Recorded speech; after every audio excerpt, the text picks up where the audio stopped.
Bien.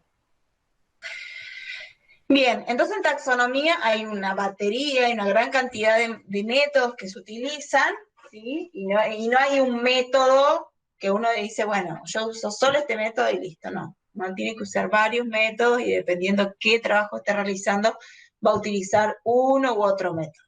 ¿Mm? Bien.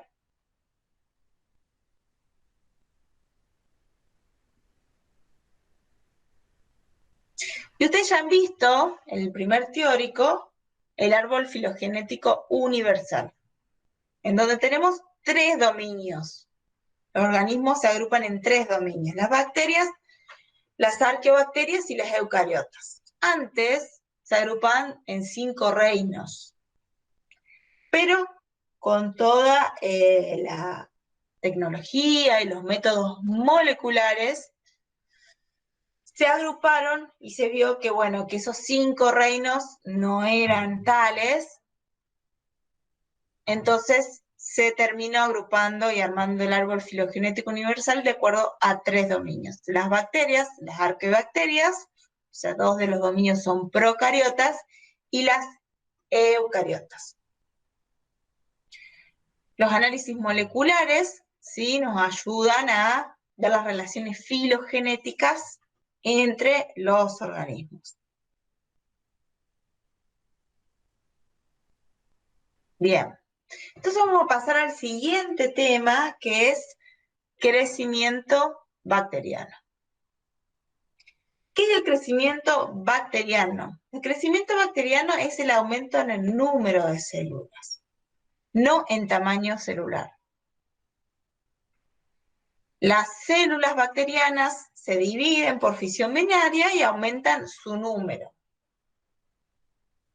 Hay una replicación del ADN, una elongación, se forma el septo y se dividen y forman 2 células hijas idénticas genéticamente a la célula que la origina.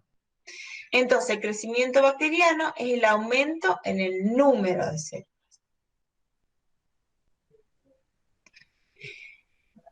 Y ese aumento en el número de células es una progresión geométrica del número 2, porque a partir de una célula se forman 2 células, a partir de 2 células se forman 4, a partir de 4 se forman 8, y por eso el crecimiento bacteriano tiene un tipo de crecimiento exponencial. ¿Sí? Esta línea punteada es el tipo de crecimiento que tienen las bacterias. ¿Por qué? Porque aumenta poco el número al principio y luego el número aumenta, ¿sí?, exponencialmente. Esto es por el tipo de fisión que tienen las bacterias. La velocidad de crecimiento de las bacterias, ¿sí?, es el aumento en el número de células por unidad de tiempo. Y el tiempo de generación es el tiempo que tardan una bacteria en dividirse o que tarda una población en duplicarse. O sea, el tiempo que a partir de una bacteria se forman 2 o que se duplica la población bacteriana. Ese es el tiempo de generación. Ahora, es difícil trabajar con curvas exponenciales cuando uno está trabajando con cultivos bacterianos y quiere ver cuánto se incrementa el número de células en el tiempo.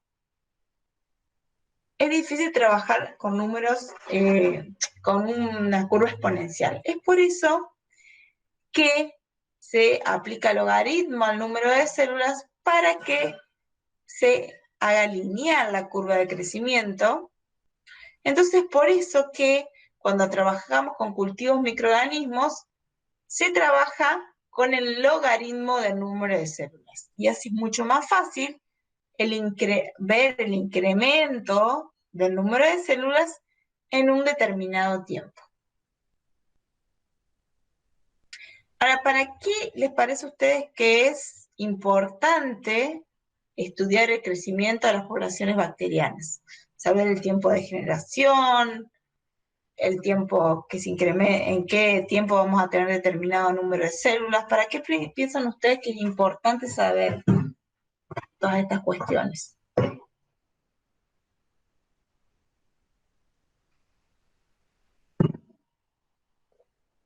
Para el uso industrial y para el tema también de conservación de alimentos.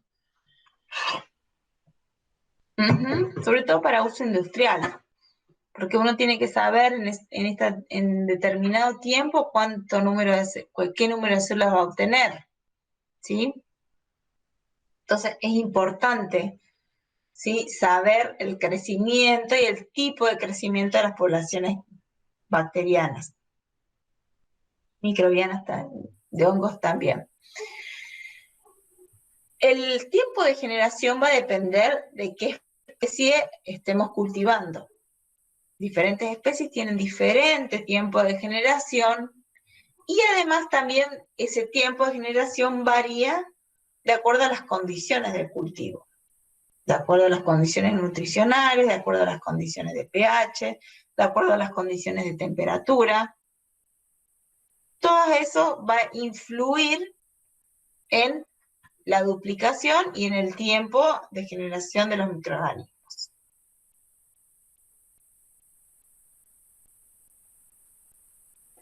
Bien, acá tenemos un cuadrito de cómo se va incrementando el número de células en el tiempo. Y si ustedes ven este cuadrito, ¿cuál es el tiempo de generación, ¿sí?, de esta bacteria?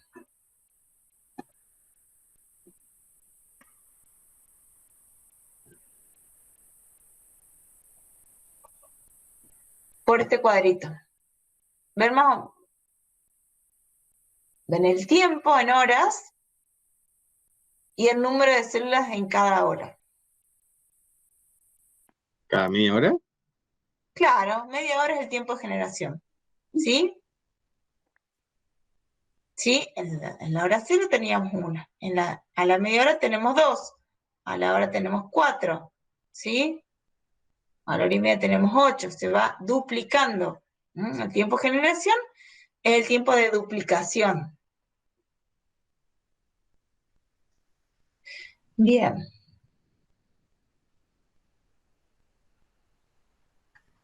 Y a partir, ¿sí?, sabiendo el número final, el número inicial de células, podemos calcular los tiempos de generación.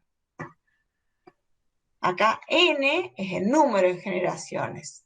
Entonces, si despejamos, ¿sí?, podemos sacar el número de generaciones y el tiempo sobre el número de generaciones nos da el tiempo de generación. ¿Sí? Entonces, sabiendo la concentración inicial de células, la concentración inicial de células y la concentración final de células, podemos sacar el número de generaciones, y siempre obviamente tenemos que saber el tiempo, para calcular los tiempos de generación. ¿Sí? Ese tiempo de generación que obtengamos va a ser bajo esas determinadas condiciones de cultivo. Acá tenemos dos gráficos del tiempo y el logaritmo del número de células. ¿Sí? Este es el logaritmo, le falta acá que diga logaritmo. Logaritmo del número de células, donde tiene diferentes pendientes. ¿Sí? Estas curvas tienen diferentes pendientes. Y en la primera curva, ¿cuál es el tiempo de generación? Del primer gráfico y del segundo gráfico. En el primero 6 horas. En la primera 6 horas. ¿Sí? ¿Y en la segunda? Y en la segunda 2 horas. Fíjense que la pendiente es diferente. ¿Sí? Menor pendiente tiene mayor tiempo de generación y mayor pendiente, ¿sí?, el tiempo de generación es más corto.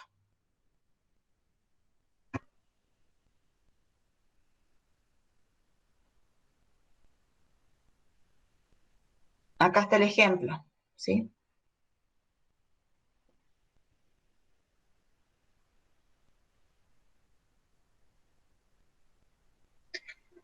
Ahora, eso es en un crecimiento exponencial, ¿sí? Y en las bacterias, ¿sí? Cuando están en un determinado medio de cultivo, no tienen siempre un crecimiento exponencial, sino que se presentan diferentes fases de crecimiento. Tienen diferentes fases de crecimiento que se pueden dividir en fase de latencia, fase exponencial, fase estacionaria y fase de muerte. En la fase de latencia no tienen un crecimiento muy grande o tienen poco crecimiento las bacterias, y esto se da porque en esa fase las bacterias se están adaptando a ese medio de cultivo. El inóculo puede provenir de un cultivo que está conservado en heladera, o de un cultivo que está en otro medio de cultivo, o que proviene de alguna muestra, ya sea de agua, o de alimento, o de suelo. Entonces, cuando entra en un nuevo medio de cultivo, tiene que empezar a sintetizar todas las enzimas que necesita para poder consumir esos nutrientes de ese medio de cultivo. Y es por eso que se da esa fase de latencia, en donde las bacterias se están adaptando a ese nuevo medio de cultivo, por lo que no hay un crecimiento, no hay un aumento en el número de células, o ese aumento es muy pequeño.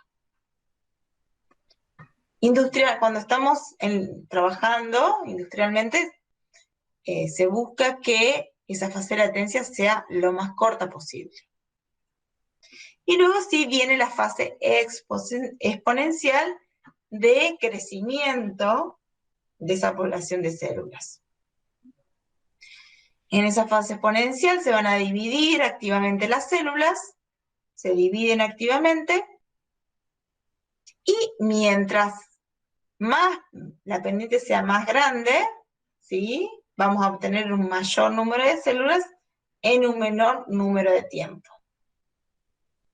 Entonces siempre en la fase exponencial se busca que sea, ¿sí?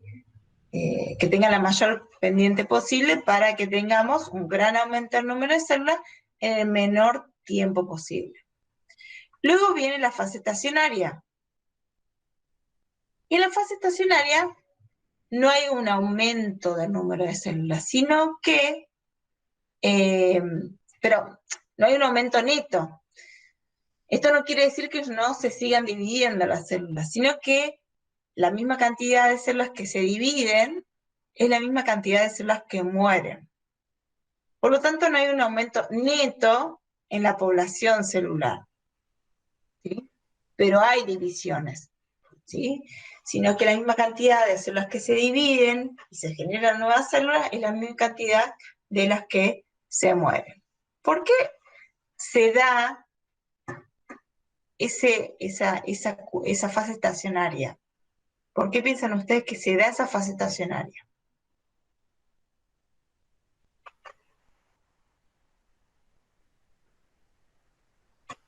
Puede ser por las condiciones nutricionales del medio y también, digamos, lo que se agrega en las mismas células como inhibidores también de crecimiento. Uh-huh. Cuando están creciendo exponencialmente consumen carbono, nutrientes. Llega un momento que eso se acaba. En un cultivo cerrado, eso se acaba y además empiezan a secretar inhibidores, ¿sí? Justamente al haber poca cantidad de nutrientes, eso genera que también secreten, por la competencia, secreten inhibidores que pueden ser, bueno, diferentes sustancias, toxinas, antibióticos, para poder competir y sobrevivir frente a otros microorganismos. Entonces, por eso se da esa fase estacionaria. Y luego, cuando ya las condiciones de cultivo son muy escasas en nutrientes, empieza a haber, entramos en la fase de muerte celular, ¿sí? en donde ya el número de muertes supera a las duplicaciones. Bueno, es importante saber, ¿sí? Acá está verificado el tiempo por el logaritmo del número de células. Es importante saber el tiempo, ¿sí? O sea, la cantidad de células que tenemos en determinado tiempo y en qué fase estamos en determinado tiempo. Porque en diferentes fases se producen diferentes metabolitos o se pueden probar ciertos compuestos, pero es importante saber, ¿sí?, cómo es la curva de crecimiento de cada microorganismo en cada condición, ¿sí? Porque dependiendo de qué querramos obtener de ese microorganismo, vamos a estar obteniendo algunos metabolitos de la fase estacionaria, otros de la fase exponencial. Siempre se busca optimizar que la fase de latencia sea lo menos, que sea de menor tiempo, ¿sí? Cuando uno está en una industria, ¿sí?, la eficiencia es producir en el menor tiempo posible.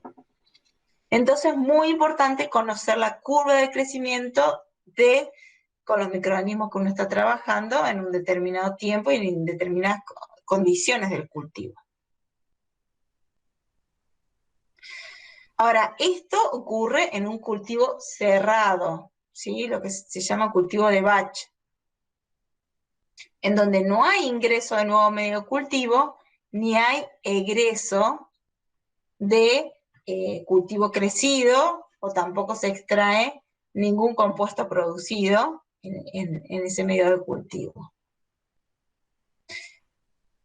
Hay cultivos continuos, que se llaman quimiostato, en donde lo que se busca en esos cultivos continuos es que la población bacteriana esté continuamente en crecimiento exponencial.